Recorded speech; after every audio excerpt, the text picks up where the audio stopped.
तो देखिए ये एक्टिविटी है, इसमें आप लोगों को सोचना है। अभी इतनी देर से हम ब्रेन की बात कर रहे हैं, एक्टिव लर्निंग की बात कर रहे हैं, तो अब आप लोग खुद सोचोगे और मुझे आंसर बताना है आप लोगों को। आप इस समय स्टूडेंट की तरह है, मैं भी स्टूडेंट ही हूँ, मैं हमेशा बच्चों के साथ इन्वॉल्व होता हूँ स्टूडेंट की तरह ही, ताकि मैं भी उनसे बहुत कुछ सीख सकूँ और बहुत कुछ सिखा भी हमें, सच बताऊँ तो।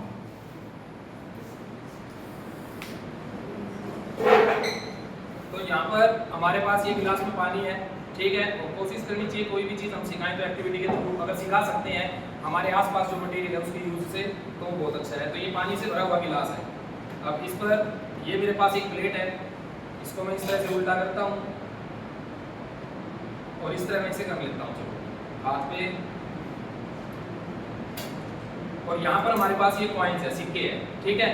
अब मैं क्या करने वाला हूँ, आप देख पा रहे हैं पानी है इसके अंदर और ये उल्टा हो चुका है। अब यहाँ पर ये सिक्के में इसके नीचे डालने वाला हूँ।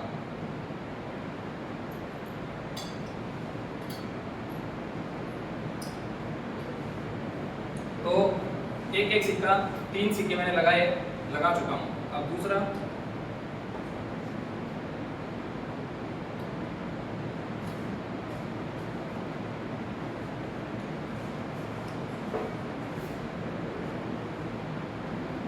दो सिक्के हो चुके हैं, तीसरा भी ट्राई करता हूँ। देखो एक्सपेरिमेंट कभी फेल नहीं होते, जो कंडीशन आप अप्लाई कर रहे हो उसके अकॉर्डिंग एक्सपेरिमेंट हो जाएगा। अब मैं अगर इसको ठीक रख पाऊंगा तो जो मैं चाह रहा हूँ वही होगा, ठीक है। अगर इसमें कुछ गलती हो गई तो जो होना है प्रकृति के अकॉर्डिंग, नेचर के अकॉर्डिंग वो हो जाएगा, ठीक है।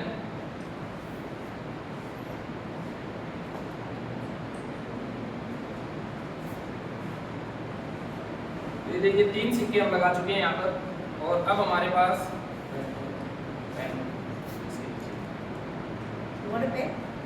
रिफिल चाहिए, हो गया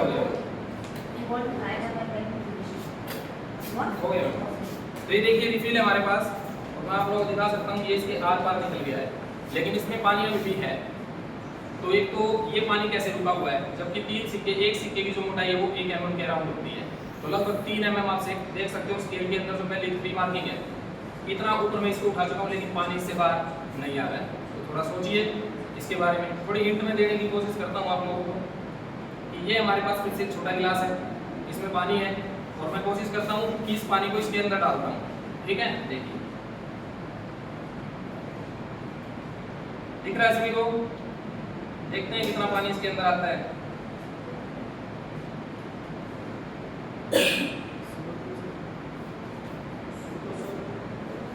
सुब्रतो सर थोड़ा साइड में, ये देखिए एक भी बूंद, जबकि इसके ऊपर है ये, एक भी बूंद इसके अंदर नहीं आई। तो कुछ तो इस गिलास और वाटर के बीच में हुआ है, वो आपके लिए हिंट है, जो अभी भी होने लग रहा है, ठीक है। तो थोड़ा आप सोचो, जवाब देने की कोशिश करो। तो ऑटोमेटिक, ऐसा नहीं है कि टीचर को सब कुछ पता होता है, उसी के पास सारी की सारी इन्फॉर्मेशन है, वही अकेला इन्फॉर्मेशन का सोर्स है। बच्चे हैं, उनकी भी डेली लाइफ के एक्सपीरियंस है, वो भी उनसे सीखने लग रहे हैं, वो भी उनसे सीखते हैं, ठीक है। तो आप लोग भी, आपकी लाइफ के भी एक्सपीरियंस है, कुछ आपने भी ऑब्जर्व किया होगा, तो उसके बेसिस पर आप आंसर कर सकते हो। मैं इसका सिर्फ एक एग्जांपल देती हूँ। Anyone? बहुत साल पहले बहुत एक इंडिया में हलचल मची थी कि भगवान दूध पी रहे, बस कोई है ये वो तब तो it was all in news, right? So there was a science behind it, then it was said that why is it? और यही साइंस, आपका जो ब्लू होता है, जो आप पेज चिपकाते हैं, उसके पीछे भी यही साइंस है। पानी में क्या है वो एसटी कितना यहाँ पे काम कर रहा है, एसटी क्या है?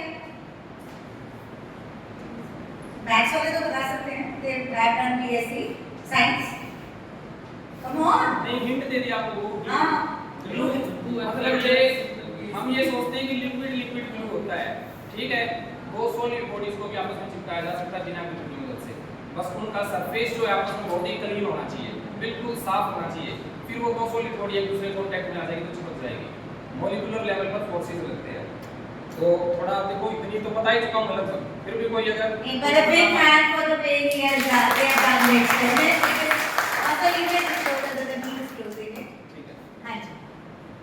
तो इसमें क्या है कि कोई भी चीज है वो एटम या मॉलिक्यूल से बनती है, ये तो हम चलो 8वीं क्लास में याद आता है, डाल्टन की थ्योरी आ जाती है। हर चीज एटम और मॉलिक्यूल से बनी हुई है, और उसमें दो तरह के चार्ज होते हैं, पॉजिटिव और नेगेटिव, और वो एक दूसरे को अट्रैक्ट करते हैं।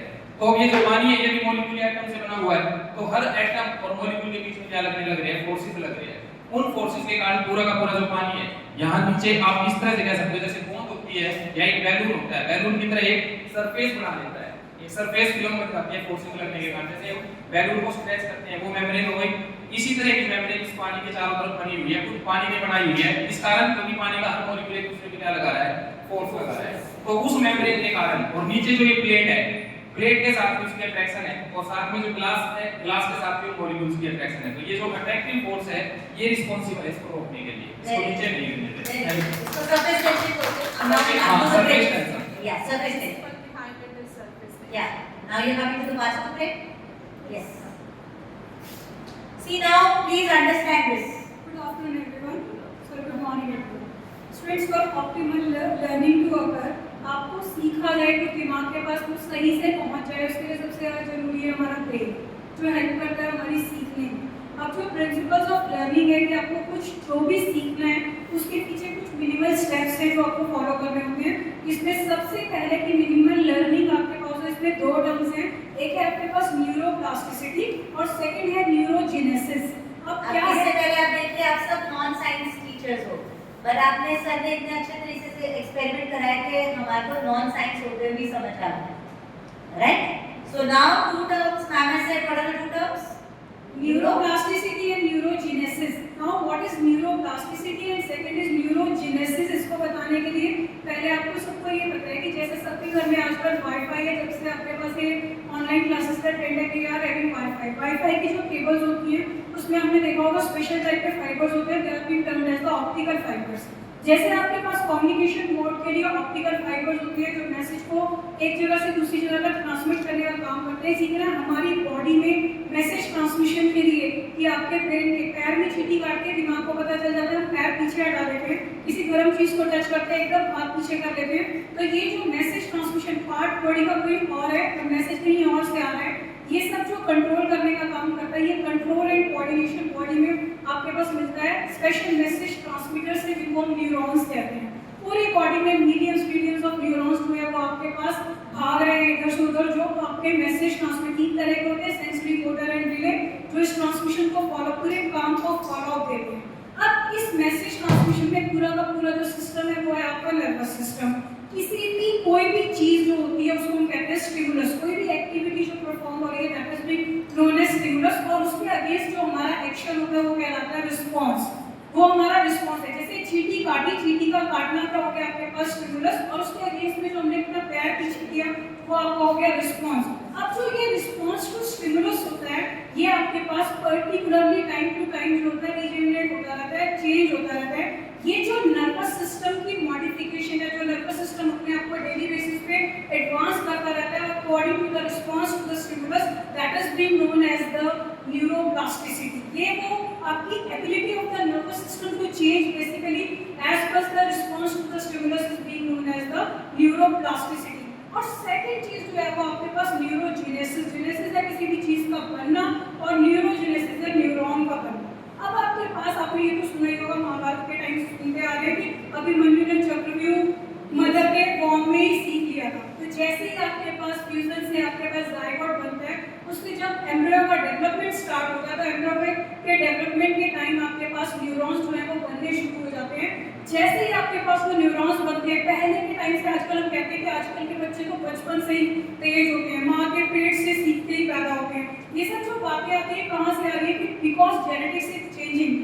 पहले जो थे पेरेंट्स इतने पढ़े लिखे नहीं होते थे, आजकल जो है आपकी जनरेशन जो है वो पढ़ी लिखी है, एजुकेटेड जनरेशन के चलते आपके पास जो न्यूरॉन्स है वो डेली बेसिस पे मॉडिफाई हो रहे हैं। ये जो आपके पास नए नए न्यूरॉन्स के बनने का प्रोसेस है, ये माँ के पेट से लेकर जो आपके वोमेन्स फॉर्म से लेकर लाइफ स्पैन, जब तक आप जिंदा रहते हो तब तक आपके पास चलता रहता है। पूरे through out the life span आप मॉडिफाई होते रहते हैं न्यूरॉन्स आपके as per the response to the stimulus, and this particular branch of science in which the neurons modify themselves throughout the lifespan is being known as the neurogenesis। तो ये दो terms जो होती हैं वो आपके पास ऑप्टिमल लर्निंग के लिए बहुत जरूरी होते हैं, जिसमें आप जैसे सपोज करो किसी इमरजेंसी सिचुएशन में एम्बुलेंस में स्ट्रक होगी और आप किसी रोड पे हो, अब उसमें हर किसी का रिस्पॉन्स होता है वो अलग अलग होता है, हर कोई अपने अलग ढंग से रिस्पॉन्स करेगा।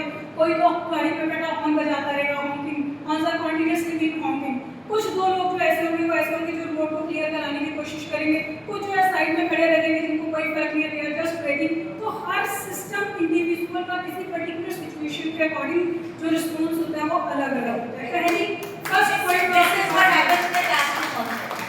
ये आपका फर्स्ट पॉइंट है student. Second point So ma'am brain के साथ समझा देंगे आप? सेकंड में आपके पास है जो इसमें है आपके पास मॉडरेट स्ट्रेस।